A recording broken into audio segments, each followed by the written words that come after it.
Monitor এই জন্য করা হয়েছে যাতে কোনো দালাল যাকে আজকে সকালে ওখানে দেখা গেছে কাল সকালে দেখতে না পাওয়া যায়।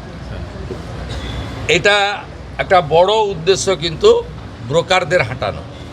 রুগী কখনো দুদিন পর পর যাবে না ব্লাড টেস্ট করতে, রুগী কখনো আলট্রাসোনোগ্রাফি করতে পর পর দুদিন যাবে না, তাহলে চিহ্নিত হয়ে যাবে একটা লোক যে সোমবার সকালেও দাঁড়িয়ে আছে, মঙ্গলবারও দাঁড়িয়ে আছে, বুধবারও দাঁড়িয়ে গেছে। আপনাদের আমি চলে যাওয়ার পরে এটা দেখুন ফুল পেজেড হয়নি, কিন্তু ইনিশিয়ালি এটা স্টার্ট হয়েছে, মানে মর্নিং শোজ দ্য ডে। আমি বলবো যে সুপ্রভাত ভালো হবে। আমি কিছুদিন আগে পাটনা গেছিলাম, সেখানে স্বাস্থ্যমন্ত্রীর অফিসে দেখে এসেছিলাম যে কন্ট্রোল রুম সমস্ত sub division hospital, district hospital, medical college, state হসপিটালগুলোকে ডাইরেক্ট মনিটরিং হচ্ছিল, পরিষ্কার আছে কি না, এমার্জেন্সিতে রুগী পড়ে আছে কি না, আউটডোরে ব্রোকার আছে কি না, ঠিকঠাক হচ্ছে কি না, বাইরে যে হসপিটালের একটি সুন্দর স্বাস্থ্যসম্মত পরিবেশ ঠিকঠাক আছে কি না, গার্বেজ ক্লিনিং আছে কি না, এইসব জিনিসগুলো আমি ওখানে দেখে এসেছিলাম। আমি মাননীয় মন্ত্রী, মাননীয় রাজ্যমন্ত্রী এবং প্রধান সচিবকে বলেছিলাম যে এখানে একটা এরকম বানানো। এরা পুরোটা এখনও রেডি হয়নি, ইট উইল টেক টাইম, আরও 1 মাস লাগবে। আজকে 15-16টা স্টেট হসপিটাল এবং পাশাপাশি জেলার 2-1টা হসপিটালে ওরা করেছেন। আমি কিছু সাজেশন দিয়ে গেছি, মাননীয় মন্ত্রী নোট করেছেন, প্রধান সচিব নোট করেছেন। আমি এটাকে 30শে জুলাইয়ের মধ্যে বলেছি সাব ডিভিশন লেভেলে নামিয়ে দিতে এবং কিচেন পর্যন্ত মনিটরিং করতে। বাইরে পার্কিং এবং যেখানে আমাদের ফেয়ার প্রাইস সব রয়েছে, আগামী দিনে জনঔষধি কেন্দ্র হবে, সেই জায়গাগুলো ঠিকঠাক করে দেখতে। ওয়ার্ডের ভিতরে কিছু রেস্ট্রিকশান রয়েছে হেলথ গাইডলাইনে, রুগীদের দেখানো যায় না, কিন্তু মেঝেটে যে পরিষ্কার আছে কিনা দেখানো, বা আমাদের এমার্জেন্সিতে কোনো রুগী পড়ে আছে কিনা, একটা হসপিটালের যে পরিবেশ এবং যে পরিষেবা, এই দুটো ঠিকঠাক করার জন্যই একটা মনিটরিং দরকার আছে। এটা তারা করতে পারবেন। আমি ইনিশিয়ালি স্টেট হসপিটালগুলোতে যেটা দেখেছি, আমার পরিচ্ছন্নতা দেখে ভালো লেগেছে, এবং আউটডোরগুলোতে একটা সিস্টেমে ডিসিপ্লিন ওয়েতে কিউ মেনটেন করে যেভাবে এন্ট্রি হচ্ছে বা তাদের চিকিৎসা হচ্ছে, এটাও ইনিশিয়ালি ভালো লেগেছে। এবং এটা আপনাদের জেনে রাখা দরকার, এটা মাননীয় মুখ্যমন্ত্রী বা মন্ত্রীদ্বয়ের সাডেন ভিজিট ছিল। আমি 9:45-এ ইচ্ছা প্রকাশ করেছি, যেহেতু আমি কাছেই থাকি এখানে চিনার পার্কে। আমাকে নবান্ন যাওয়ার পথে আমি 9:45-এ জানিয়েছি, 11:05 এসেছি। আমি এনাদের কিছু ইনপুট দিয়েছি, কিছু ওনারা আমাকে ইনিশিয়ালি দেখিয়েছেন, গ্র্যাজুয়ালি ইমপ্রুভ করবে এবং পরিবেশটাও বদলে যাবে এই বিশ্বাস আমি রাখি। অফিসাররা, আধিকারিকরা দে আর ফুললি কম্পিটেন্ট, ইন্টেলিজেন্ট, ডাইনামিক।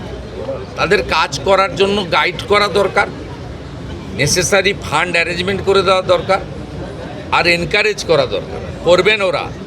আমার বিশ্বাস কাজের যে মুক্ত পরিবেশ তারা পেয়েছে, চাপ মুক্ত হয়ে কাজ করছেন, আমাদের ইচ্ছাটা তারা বুঝতে পারছেন, ঠিকঠাক সব হয়ে যাবে, এটা আমার বিশ্বাস। আমি চাই আগামী দিনে 54 টাকা মাত্র 3 বেলা খাওয়ারে ছিল, 110 টাকা এই সরকার করে দিয়েছে। খারাপ খাওয়ার, দুপুরেও কুমড়ো, রাতেও কুমড়ো, কুমড়ো খারাপ নয়, আমরাও খাই, কিন্তু ওই যে বললাম এত নিম্নমানের খাওয়ার, এগুলো তো ওভারলুক করা হয়েছে। 17 সালে লাস্ট খাওয়ারের টাকা রিভাইজ করা হয়েছিল, 17 আজকে 26-এর অর্ধেক হয়ে গেছে, 27 সাল আসতে যাচ্ছে। এইটা আপনার বাড়িতেও তো জিনিসপত্র বাজারে কিনতে যান, সেই জিনিসপত্রের দাম বেড়েছে। এই প্র্যাকটিক্যাল থিঙ্কিংটা বিগত দিনে যারা পরিচালক ছিল তাদের ছিল না। তারা এই যে ছোট ছোট বিষয়, মিড ডে মিলে 6 টাকা 70 পয়সা ভারত সরকার দিচ্ছে, আপার প্রাইমারিতে 10 টাকা পায়, তাহলে প্রাইমারির বাচ্চারা কেন নিম্নমানের খাবার পাবে? সেটা আমরা যে 10 টাকা করেছি। একইভাবে গর্ভবতী মহিলাদের যারা আইসিডিএস 12 টাকা ছিল, সেটাকে আমরা 14 টাকা করেছি।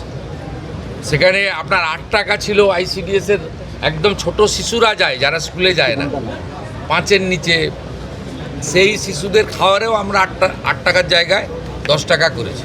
আমাদের চিন্তা ভাবনাটা সবসময় প্রান্তিক এবং অর্থনৈতিকভাবে দুর্বল মানুষের জন্য আছে।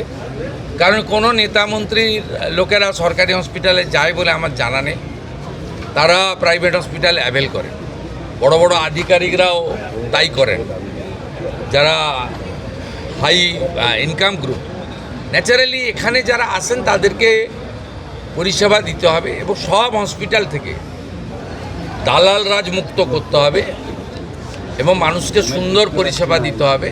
এবং আমরা ভারত সরকার নাম দিয়েছে আয়ুষ্মান মন্দির। মন্দিরে যেমন পবিত্রতা থাকে, শুদ্ধতা থাকে, স্বচ্ছতা থাকে, একাগ্রতা থাকে, সেবাপরায়ণতা থাকে, সেই ভাবটা স্বাস্থ্যকেন্দ্রগুলোতেও আসবে, এই লক্ষ্য নিয়েই কিন্তু এখানে আমরা কাজ করছি। স্বাস্থ্যকর্মীদের তো সুরক্ষা আমরা দিবই, এবং তারা, আমি নার্স বোনেদের দিদিদের দেখলাম অ্যাপ্রন, গ্লাভস, সুন্দর করে ড্রেসে আছেন, খুব সুন্দর। আমি প্রধান সচিবকে বলেছি মন্ত্রীদ্বয়কে রেখে সামনে যে ল্যামিনেশন করা ব্যাচ করে দিতে। আপনারা মাঝে মাঝে দেখান যে ইঞ্জেকশন দিয়ে ফেলেছে, ট্রলি যার নিয়ে যাওয়ার কথা, যার সিকিউরিটি দেওয়ার কথা সে সেলাই করে দিয়েছে। এইটাকে সেগ্রিগেট করার জন্য, চিহ্নিত করার জন্য বা আলাদা করার জন্য বিভিন্ন স্তরে বিভিন্ন কালারের ল্যামিনেশন করা ব্যাচও চালু করতে বলা হয়েছে। এবং আমি যেটা কলকাতাতে জোর দিতে বলেছি, তারাতলার ইনসিডেন্টের পরে নিজে চোখে দেখার পরে, এখানে ট্রমা দরকার বলতে নেই, কিন্তু বড় ডিজাস্টার হলে গেলে কিন্তু সামলানোর ক্ষমতা সরকারি হসপিটালের নেই। 50-100 জন পর্যন্ত সামলে দিতে পারে, আমি দেখেছি। তাই অন্তত 250 জনকে, মানে 1 মিনিটে প্রাইমারি পরিষেবা দিতে পারেন এমন একটা ট্রমা সেন্টার বানানো উচিত। সেটা স্বাস্থ্যমন্ত্রী এবং প্রধান সচিব, তারা, রাজ্যমন্ত্রী, তারা কথা বলে রেডি করবেন। জায়গা এনাফ আছে এখানে, হসপিটালগুলোতে বিশ্ববিদ্যালয়ের মতো জায়গা, প্রচুর জায়গা পড়ে রয়েছে। আমি বলেছি এই যে কাগজ পেতে বা কাপড় পেতে ব্যাগ মাথায় দিয়ে শুয়ে থাকেন, এদের হোটেলে থাকার পয়সা নেই বলে করেন, নিরুপায়। তা আপনারা পিছনে একটা জায়গা করে দিন, আমরা দরকার হলে ইউনিটে 25 লাখ টাকা করে দিয়ে দেবো। আপাতত আপনার পাইপের লোহার যেগুলো আছে সে সেট বানিয়ে ভালো করে মেজে দিয়ে একটা কমন ইউরিনাল ল্যাট্রিন দিয়ে ফ্যানের ব্যবস্থা করে এটাও করতে পারেন, এটাও আমরা বলেছি।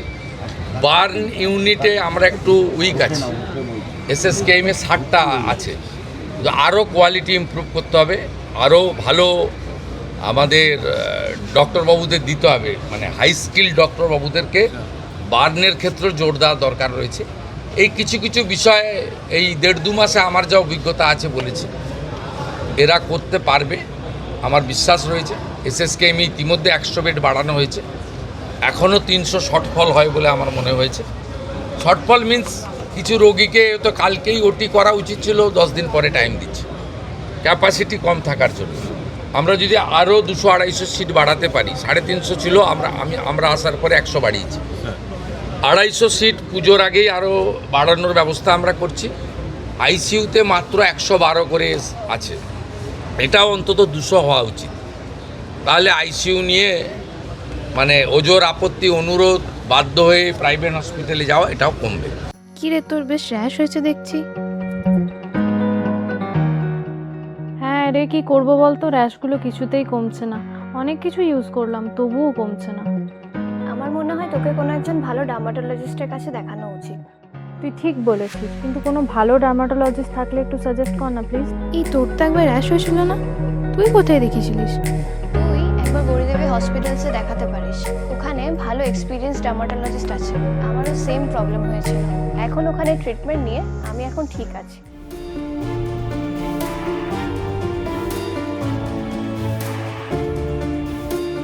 গৌরী দেবী হসপিটাল, রাজবাঁধ, দুর্গাপুর। যোগাযোগ 8001003333, 8001113333।